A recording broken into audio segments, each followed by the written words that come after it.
یہودیوں کے 12 گمشدہ قبائل آخر کون سے ہیں؟ کیا پٹھان اور کشمیری قوم انہی قبائلوں میں سے ایک قوم ہے؟ انشاءاللہ اللہ کی مدد و نصرت سے اس ویڈیو میں ہم انہی سوالات کو جاننے کی کوشش کریں گے۔ تو دوستو آئیے دیکھتے ہیں ویڈیو۔ السلام علیکم، آپ دیکھ رہے ہیں رائے ہدایت ٹی وی اور میں ہوں رضا مقصود۔ تمام تعریفیں اللہ رب العزت کے لیے کہ جس نے ہمیں ایمان کی نعمت سے سرفراز فرمایا، اور بے حد درود و سلام جناب رسول اللہ صلی اللہ علیہ وآلہ وسلم پر کہ جن کو اللہ نے سرتاج رسول اور خاتم النبیین بنایا۔ دوستو، زمانے قدیم میں ہجرت اور نقل مکانی کرنے والی مختلف قوموں پر تحقیق کرنے والے ماہرین افغانستان اور پاکستان میں بسنے والے بہت سے قبائل کا رشتہ زمانہ قبل مسیح میں فلسطین سے نقل مکانی کرنے والے یہودی قبائل سے جوڑنے میں مصروف ہیں۔ ان قبائل میں سب سے نمایاں پشتون یا پٹھان ہیں، جبکہ بعض ہسٹورین کشمیریوں کو بھی بنی اسرائیل کی گمشدہ نسل میں شمار کرتے ہیں۔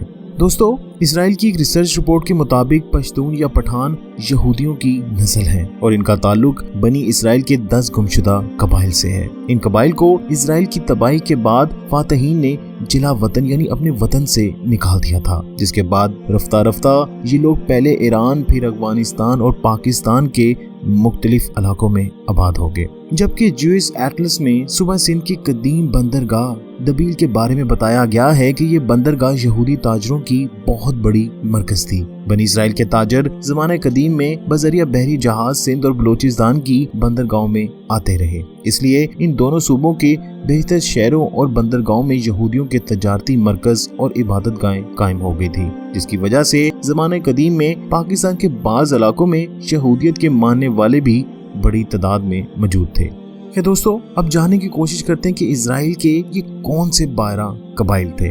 دوستو، اسرائیل میں 12 قبائل آباد تھے جنہیں اسرائیل کے اجتماعی نام سے پکارا جاتا تھا۔ کہا جاتا ہے کہ صرف 2 قبائل یعنی آج کے یہودی تورات پر عمل کرتے ہیں، جبکہ باقی 10 قبائل تورات کو تسلیم نہیں کرتے تھے لیکن بنی اسرائیل کا حصہ تھے۔ آج کا شمالی اسرائیل حضرت عیسیٰ علیہ السلام کی پیدائش سے تقریباً 800 سال پہلے نینوے کی اشوریہ قوم نے فتح کر لیا تھا، جبکہ جورا کے نام سے جانے جاتے ہوئے جورا نے ساؤدرن ریجن پر صدیوں بعد بیبلون سے آنے والے حملہ آور نے قبضہ کیا۔ جب بیبلون کے بادشاہ بخت نصر نے یروشلم یعنی موجودہ فلسطین پر قبضہ کر کے اسرائیلی بادشاہیت کی اینٹ سے اینٹ بجا دی، تو بنی اسرائیل کے بہت سے قبیلے بھاگ کر ایران یعنی اس وقت کے فارس کے قریب غور کے پہاڑوں میں جا بسے اور پھر یہاں سے دیگر خطوں تک پھیل گئے۔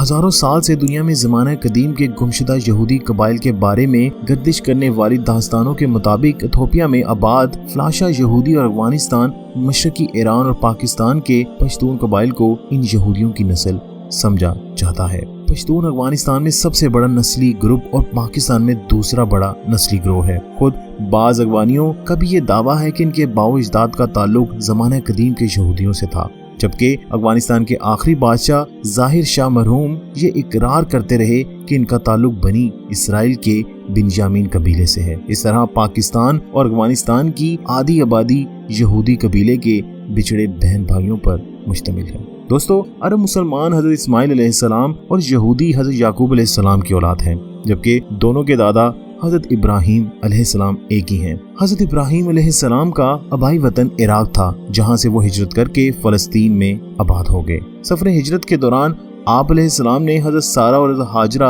علیہ السلام سے شادیاں کی۔ حضرت ہاجرہ سے آپ علیہ السلام کے بڑے بیٹے اسماعیل علیہ السلام کا جنم ہوا، جو نبی آخر الزمان آپ صلی اللہ علیہ وسلم کے جد امجد بھی ہیں، جبکہ دوسری بیوی حضرت سارہ علیہ السلام کے بدن سے چھوٹے بیٹے حضرت اسحاق علیہ السلام ہیں۔ حضرت ابراہیم علیہ السلام نے اللہ کے حکم سے اپنے بڑے بیٹے اسماعیل اور ان کی والدہ حضرت ہاجرہ علیہ السلام کو مکے میں لا کر آباد کر دیا، جبکہ خود حضرت سارہ اور چھوٹے بیٹے حضرت اسحاق علیہ السلام کے ساتھ فلسطین میں ہی مقیم رہے۔ حضرت اسحاق علیہ السلام کے بیٹے کا نام حضرت یعقوب علیہ السلام تھا۔ اپنے دادا اور چاچا کی طرح آپ بھی اللہ تعالیٰ کے نبی ہوئے۔ حضرت یعقوب علیہ السلام کا عبرانی لقب اسرائیل تھا، لہٰذا ان کی اولاد بنی اسرائیل کہلائی۔ آپ علیہ السلام کے 12 بیٹے تھے، اس لیے ابتدا سے ہی بنی اسرائیل 12 قبیلوں میں بٹے ہوئے تھے۔ بنی اسرائیل کو عرب میں اس کی گزشتہ تاریخ اور علم و مذہب سے وابستگی کی وجہ سے ایک خاص مقام حاصل رہا۔ دوستو امت محمدیہ سے پہلے افضل عالمین ہونے کی فضیلت بھی بنی اسرائیل کو ہی حاصل رہی اور انہوں نے اللہ تعالیٰ کے احکامات کی خلاف ورزی کر کے یہ لقب بھی اپنے آپ سے کھو لیا۔ بنی اسرائیل میں باکثرت نبی اللہ تعالیٰ نے بھیجے، مگر اس قوم نے سینکڑوں انبیاء کا نہ صرف انکار کیا بلکہ ان کی نافرمانی میں بھی کوئی کسر نہ چھوڑی، یہاں تک کہ بعض کو قتل بھی کر دیا گیا۔ پھر یہ قوم ایک طویل مدت کے لیے فرعون کی غلامی میں جکڑ گئی تو ان کی رہنمائی اور آزادی کے لیے حضرت موسیٰ علیہ السلام بھیجے گئے۔ حضرت موسیٰ علیہ السلام نے بنی اسرائیل کو فرعون کی غلامی سے آزاد کروا کر بحیرہ حمر کے پاس واپس فلسطین لے آئے۔ یہاں آپ کے بعد آپ کے بھائی حضرت ہارون علیہ السلام پیغمبر اور بادشاہ ہوئے اور اس کے بعد ایک طویل مدت تک بنی اسرائیل نے فلسطین پر حکومت کی۔ اس دوران ان پر اللہ تعالیٰ کی بہت سے نعمتیں نازل ہوئیں جیسے من و سلوہ وغیرہ، تاہم اس قوم نے ان نعمتوں کی قدر نہ کی۔ بعد میں اللہ تعالیٰ نے بنی اسرائیل کو 2 باپ بیٹوں حضرت داؤد علیہ السلام اور حضرت سلیمان علیہ السلام سے عزت بخشی۔ حضرت سلیمان علیہ السلام 9ویں صدی قبل مسیح میں فلسطین کے مشہور فرما رواں اور پیغمبر تھے۔ انہوں نے یروشلم میں ایک بہت بڑا عبادت گاہ تعمیر کرایا جس کو دنیا ہیکل سلیمانی کے نام سے جانتی ہے۔ بعد میں بنی اسرائیل راہ حق سے ہٹتے چلے گئے، یہاں تک کہ حضرت سلیمان علیہ السلام کی وفات کے بعد ان کے جانشین کی بھی مخالفت کی اور اسرائیل کے نام سے شمالی فلسطین میں اپنی بادشاہیت قائم کر لی۔ دوستو جب بنی اسرائیل دینی، اخلاقی اور معاشرتی بگاڑ میں حد سے بڑھ گئے تو اللہ تعالیٰ نے اپنے ایک نبی کو ان میں بھیجا، لیکن انہوں نے اس نبی کی بھی نہیں مانی۔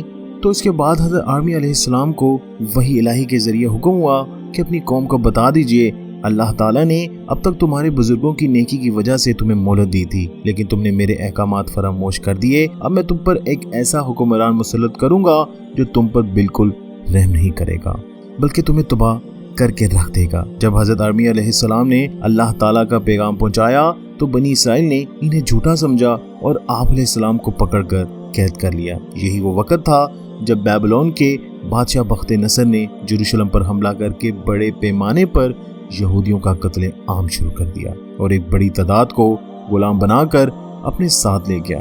اس کے ساتھ ہی بنی اسرائیل دنیا بھر میں تتر بتر ہو گئے، جبکہ یہود کی تاریخ میں بنی اسرائیل کی دوسری جلا وطنی اس وقت ہوئی جب رومی بادشاہ ٹائٹس نے یروشلم پر حملہ کر کے ان کو تباہ و برباد کر کے رکھ دیا اور بہت سو کو قیدی بنا لیا، یہاں تک کہ بیت المقدس اور ہیکل سلیمانی کو بالکل ہی ختم کر دیا۔ بنی اسرائیل کو ہمیشہ کے لیے جلا وطن کر دیا۔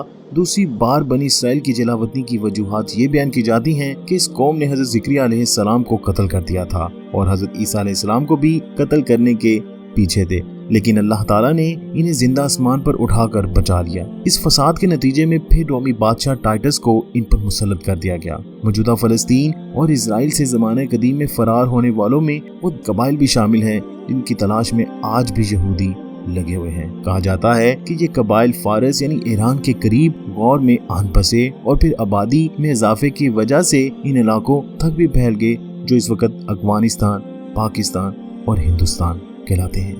دوستو تاریخ سے ہمیں یہ بھی پتہ چلتا ہے کہ آپ صلی اللہ علیہ وآلہ وسلم کے زمانے میں حضرت خالد بن ولید رضی اللہ عنہ ان لوگوں کے پاس رسالت کی خبر لے کر آئے اور اس خبر کی تحقیق کے لیے قیس نامی شخص کی قیادت میں چند سرداروں کا وفد ان کے ساتھ مکہ روانہ ہو گیا۔ یہ قبائلی سردار جب مہمان بن کر مکہ پہنچے تو وہاں آپ صلی اللہ علیہ وآلہ وسلم سے ملاقات کے بعد اسلام قبول کر لیا، جبکہ فتح مکہ کی مہم جوئی میں بھی یہ آپ صلی اللہ علیہ وآلہ وسلم کے ساتھ تھے۔ ان سرداروں کو واپسی پر جناب رسول صلی اللہ علیہ وآلہ وسلم نے تحفے بھی دیے اور اس وفد کے امیر قیس کا اسلامی نام عبد الرشید رکھ دیا، جبکہ اسے پٹھان یا بطان کا لقب بھی عطا کیا اور پھر یہی لفظ بگڑ کر پٹھان بن گیا۔ اغوانیوں کی روایت کے مطابق بھی امیر قیس کا نام عبد الرشید خود جناب رسول صلی اللہ علیہ وآلہ وسلم نے رکھا اور فرمایا کہ ان کی نسل اسلام پر اس قدر مضبوطی سے کاربند ہوگی جس طرح کشتی کا بہتان ہوتا ہے، اور پھر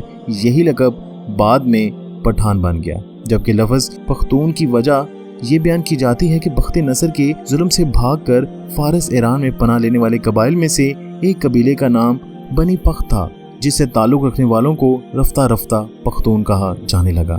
دوستو بعض ہسٹورین کے مطابق پٹھان آرین یا یونانی نسل میں سے ہیں اور بعض کے نزدیک